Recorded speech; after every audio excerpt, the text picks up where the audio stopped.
मैं प्रत्युष और आप देख रहे हैं इनसाइड प्रेस। कल बीटेड अभ्यर्थियों को लेकर शिक्षा मंत्री का एक बयान आया कि 2013 और 2017 के जो बीटेड के अभ्यर्थी हैं उनका जो नियोजन प्रक्रिया है वो बहुत जल्द पूरी कर दी जाएगी। उसके पात्रता परीक्षा जो है तो ये जब कंप्लीट हो जाएगा तो पात्रता परीक्षा लिया जाएगा। देखिए अभी हम गर्दनीबाग धरना स्थल पर मौजूद हैं और जो तमाम गर्दनीबाग धरना बीटेड के अभ्यर्थी हैं गर्दनीबाग धरना स्थल पर लगातार जो है 3 दिनों से ये अभ्यर्थी जो है यहाँ धरना दे रहे हैं। हमारे साथ कुछ अभ्यर्थी हैं, इनसे बात करेंगे। कल शिक्षा मंत्री ने जो बयान दिया उससे कितना आश्वस्त हैं? शिक्षा मंत्री का बयान सिर्फ भरपाई करने के लिए है। शिक्षा मंत्री साहब ने कहा कि 7वें चरण के बाद बीटेड देंगे। तो अगर 2017 के बाद बीटेड नहीं हुई है, हमारी मांगे क्या है, आप 7वीं चरण के पहले बीटेड करवाओ। शिक्षा मंत्री का बयान क्या था, 6ठे चरण के बाद जब 50,000 सीटें खाली रह गई थी, शिक्षा मंत्री ने कहा था कि योग्य अभ्यर्थी नहीं मिलने के कारण हमने सीटों को नहीं भर पाए। अगर आप बीटेड आयोजित कराते थे, जितने भी योग्य अभ्यर्थी होंगे वो उसमें शामिल होंगे और बिहार को एक अच्छा शिक्षक मिल पाएगा। आप वो नहीं करा के पता नहीं शिक्षा मंत्री किसके दबाव में इस तरह का बयान दे रहे हैं, रातों रात लेटर जारी करवा रहे हैं। मेरी मांगे हैं कि 7वें चरण से पहले शिक्षा मंत्री साहब हर हाल में बीटेड का आयोजन कराएं और हमारी मांगों को पूरा करें। नहीं तो हम लोग और आगे मार्च प्रदर्शन करेंगे, आमरण अनशन पर जाएंगे। हमारी मांग जब तक नहीं मांगा जाएगा हम लोग आंदोलन करते रहेंगे। ये मांगे जो है आपका लगातार जो है जारी रहेगा। चलिए 6th फेज के बाद आपका मांग है कि 6th फेज के बाद 7th फेज का जो ये होना है उसको पहले कर दिया जाए। हमारी मांगे क्या है, आप हमारी परीक्षा लीजिए। अगर हमारे अंदर योग्यता होगी तो आप नौकरी दीजिएगा, नहीं तो नहीं दीजिएगा। अगर आपको अभ्यर्थी मिल जाती तो 6ठे चरण में 50,000 सीट कैसे रिक्त रह जाती। इसलिए 7वीं चरण से पहले आप बीटेड का आयोजन करें, उसके बाद आप बीटेड लें। चलिए और भी अभ्यर्थी आइए, इनसे बात करेंगे। आप कितना शिक्षा मंत्री से स्वस्थ हैं कल के बयान? हम तो बिल्कुल स्वस्थ नहीं है क्योंकि शिक्षा मंत्री को मतलब बयान है कि आपका बीटेड मतलब 6 फेज के बाद हम बीटेड लेंगे, मतलब 7th फेज के बाद बीटेड लेंगे। लेकिन उनसे हमको यही बोलना है कि बोले रवि सर बोले एक लेटर इशू करके बोले कि सीटेट मतलब कि साल में 2 बार लेता है। तो हम रवि सर को ये बताना चाहते हैं कि 2019 के बाद सीटेट मात्र 3 बार हुआ है, ओनली 3 बार।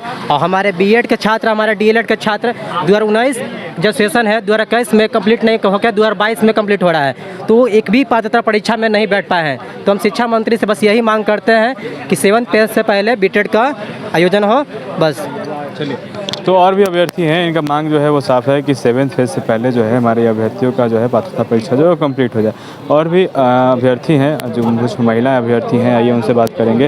ये लोग लगातार धरना पे बैठी हैं। मैडम धरना पे बैठी हैं, कल शिक्षा मंत्री ने बयान दिया है, उसे कितना अस्वस्थ क्या होंगे? शिक्षा मंत्री सिर्फ बोले कि होगा, वो तो खुद ही क्लियर नहीं है। हमको क्या क्लियर करेंगे? कभी बोलते हैं कि एग्जाम नहीं होगा, फिर बोलते हैं होगा। क्या होगा पहले उनको क्लियर करना पड़ेगा, उसके बाद क्या? उन्होंने कहा है कि 2013 और 2017 का जो अभ्यर्थी है उसको जल्द से नियुक्त करके जो उसके अगले का जो पात्रता परीक्षा है वो ले लेंगे। तो उनका भी बयान मतलब ये क्या लगता है कि फिर से पात्रता परीक्षा उनका हो जाएगा?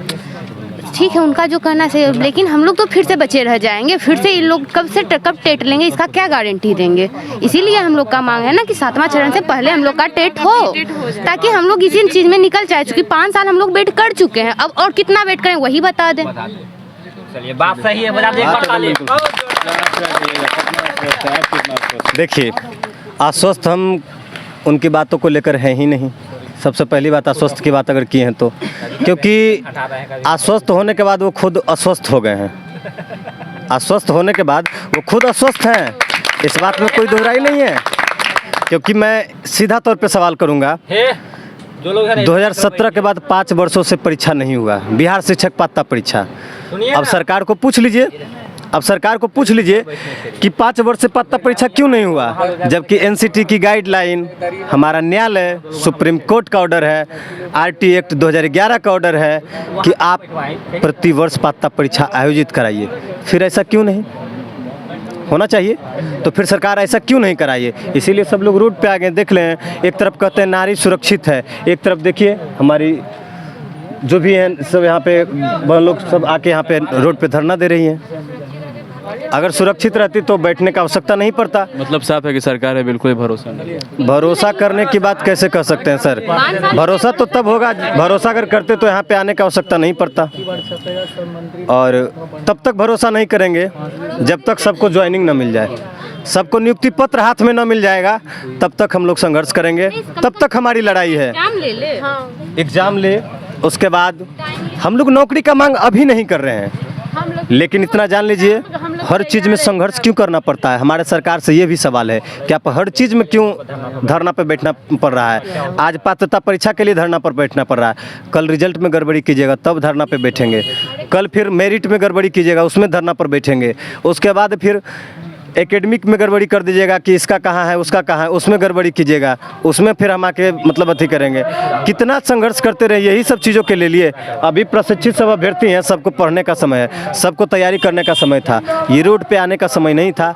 ये बिहार के लिए काला दिन है जो कि हम लोग यहाँ पर आ गए। एक बात बताइएगा, आपको क्या लगता है कि सरकार के अधिकारी करवाते हैं या सरकार करती है, खुद करवाती है सरकार? मैं साफ तौर पे कहूँगा इस बात के लिए सरकार का भी मंशा है साफ तौर पे, और साथ साथ जो गाइड अगर देते हैं तो अधिकारी का भी कुछ न कुछ पावर होता है।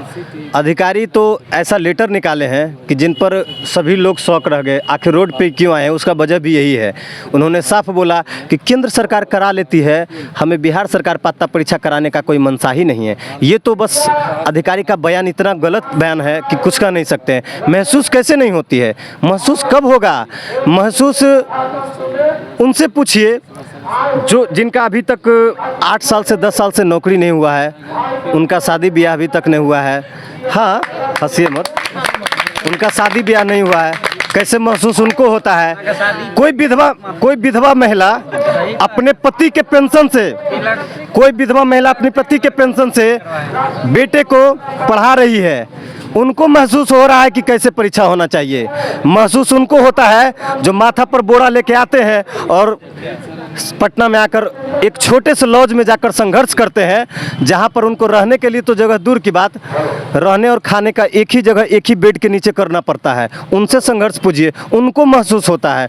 उनको पूछिए जब अदर स्टेट में एग्जाम देने के लिए जाते हैं तो स्टेशन पर रातों रात बिताकर एग्जाम दे के चलाते हैं। महसूस उनको होगा, महसूस आपको कैसे होगा? महसूस आपको कैसे होगा?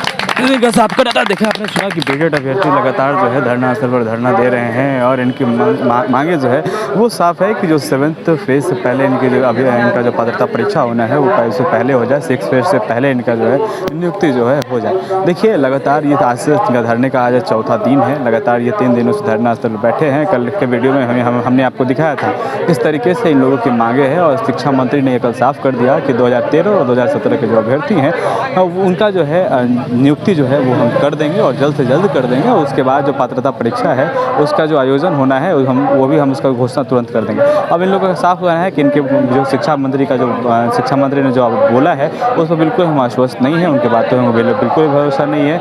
इनका साफ मांग है कि 2000 जो 7th फेज का एग्जाम होना है उससे पहले हम लोग की नियुक्ति कर दी जाए। बने ना आप हमारे साथ, वीडियो हमारे फेसबुक पर देख रहे हैं तो हमारे पेज को लाइक फॉलो करें, यूट्यूब पर देख रहे हैं तो चैनल को जरूर सब्सक्राइब करें। बहुत बहुत धन्यवाद।